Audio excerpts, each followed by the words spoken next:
oh my God, wow. Yeah, because I mean, he hit them doing probably about 55, 60 miles an hour, at least. He's talking about this horrific scene in the Central Valley this morning. A really shocking video shows an armored truck jumping up onto the sidewalk. You have to look across the street in the video here and running over two people. We paused the video just before the actual impact. Out of sensitivity, we do expect everyone to survive. Good evening, everyone. I'm Jim Snyder. Marie has the night off. This happened near Decatur and Oakey just before noon today, and our Andrew Nomura is at that scene. He's been talking with a local business owner, and Andrew, he told you he's not surprised by what we see on that video. That's exactly correct, Jim. Those two people were walking along the sidewalk here on Decatur Boulevard. You can still see a cone that sits on top of where a light pole used to stand, and then you can also still see some of the crime scene tape from the scene from earlier. When we were speaking to businesses earlier, they tell me that they're not surprised, and they say that an accident like this has happened before. Surveillance video shows the scary moments when an armored truck hit two people as they walk along the sidewalk here on South Decatur Boulevard Wednesday, right in front of an O'Reilly's Auto Parts store. It's something you don't want to see. It's something you don't want to see. News 3 not showing the impact of the pedestrian crash due to its graphic nature, but you can see the Loomis truck lose control, hit the curb, take out a light pole before running over pedestrians. Las Vegas Metro says the crash happened just before noon. Multiple people were sent to UMC trauma with critical injuries. Yeah, it's terrible. Every time I see it, it's just like, oh my God, no. I don't even like to watch it. Peter Smith, owner of One Stop Trim Shop that's across the street, shared this video with News 3. He was helping customers when he heard the impact. You know, when you hear something like that, you already know what happened. You know there's an accident. So when we went out there and saw exactly what happened, it's just like another one. Smith tells us his business has called Decatur Boulevard home for 4 years, and in that time span, 6 major accidents have happened. He's scared to walk down the street. And you know, at nighttime, when you hear these guys, I won't even go outside. I don't even go outside over there. Like if I got to go to 7-Eleven, it's like, later. When I'll drive there, I feel better driving than walking. According to Zero Fatalities Nevada, between 2016 to 2020, nearly 400 pedestrians were hit and killed on our roads. Smith would like to see the speed limit reduced. I mean, these people drive like crazy. You know, I know everybody's in a hurry to get home to the family, but you might take, you know, like this situation here. These guys aren't going home to their family. Well, we did reach out to the Loomis company for comment. We have not heard back. We are still waiting for a follow-up from Metro to learn more information and the extent of those victims' injuries. We'll keep you posted on air and online on news3lv.com. Community members continue to ask for more transparency following an incident we've been showing you where a Durango high school student is slammed to the ground by a CCSD police officer. Happened last month. Today, a joint meeting just wrapping up within the past hour with the Senate Education Committee and the Senate Judiciary Committee up in Carson City. Crisis in the Classroom investigative reporter Tiffany Lane is here in the studio to tell us about what was discussed today and what citizens at the meeting wanted to know.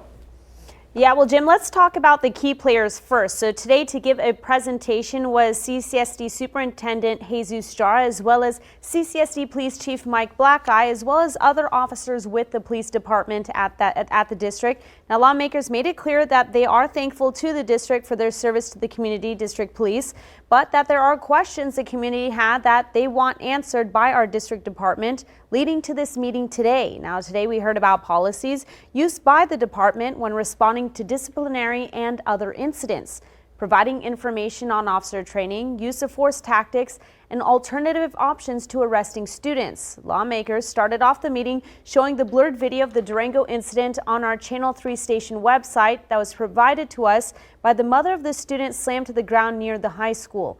Now, this video circulated around social media when it came out, and lawmakers made it clear that because there is an active investigation, there could be no direct questions regarding that incident. But lawmakers did seem to ask general questions regarding policy relating to that incident.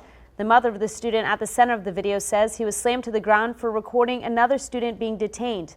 One lawmaker today asking about laws when it comes to recording law enforcement in general. We as a police department understand, recognize, and promote everyone's First Amendment right to videotape police in our day-to-day actions. But the problem comes when somebody inserts themselves so much into filming it that they actually start obstructing the police officer from lawfully doing their job, meaning that they're getting up in the face of the officer while they're trying to deal with a possibly violent person, or they're just trying to gather evidence, or they start to incite violence against the police or other persons gathered, things like that. Those are those times when we have to intervene and stop that person from videotaping. And as I mentioned, another discussion today, police use of force. CCSD PD showed data that the number of use of force incidents have decreased this year in comparison to the last 3, providing statistics on pepper spray use, tasers, and open hand force. Now, CCSD Police say they are glad the discussion gave the community an opportunity to learn about their policies, but some say they want more transparency, saying they wanted to hear more about the Durango investigation and body cam footage. Why do we have to, request something from the school district that's already readily available information, as we've already seen from the students? So just being transparent, being able to be accountable for your actions, and just even addressing the people, letting them know, like, hey, we didn't handle this the best way, but we are here for the students and we are here to keep peace, because we can't even send our students to school without knowing that, there could be some level of violence, even from the people that are supposed to be keeping the peace in the schools. And Monday, the ACLU of Nevada, that's representing 2 students in the Durango incident, said that if body cam footage from the incident is not released within 30 days, they will take the matter to court. Today, CCSD Police told me they cannot release the video to the ACLU prior to releasing it to everyone when the investigation is finished. Now, today we also heard about the investigation process in general. CCSD Police Chief Mike Blackeye said over the last 3 years, about 5 officers have been investigated for excessive use of force, but said he could not share the outcomes of those investigations. Now, send me your tips on issues impacting our schools, including this, whether you're a student, parent, employee, or a concerned community member. You can scan that QR code, or you can email me directly, schooltips@news3lv.com. You can also call 702-805-0489. Now, Jim, of course, this is an ongoing investigation. We'll continue to provide updates as they become available. We know there's so many questions, and we make sure to take community questions to those who can answer them.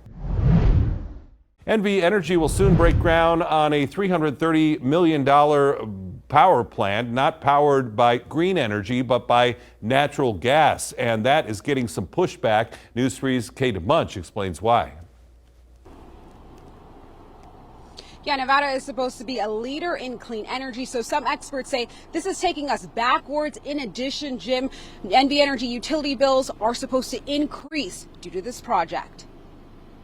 With excessive heat waves and wildfires across the western states, Nevada's electric company will create more power itself, so the Silver State will be less reliant on outside resources. The plan also includes 2 natural gas-fired peaking units as well. So those units are really designed to be able to start up very quickly, operate during the summer peak condition, and serve our customers. The $330 million project will be built at an existing generating station north of Las Vegas.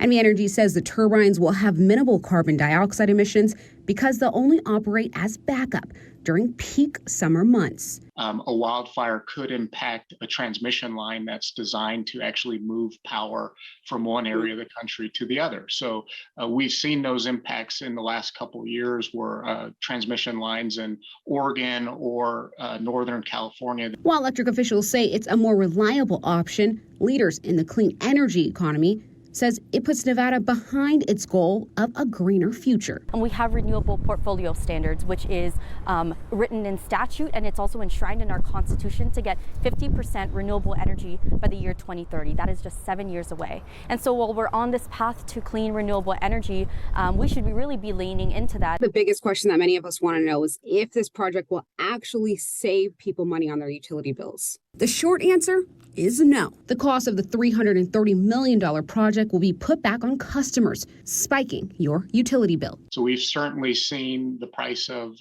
natural gas in particular increase this year and the recent past, right? So that's one of the impacts in terms of, a customer seeing an increase in their bill.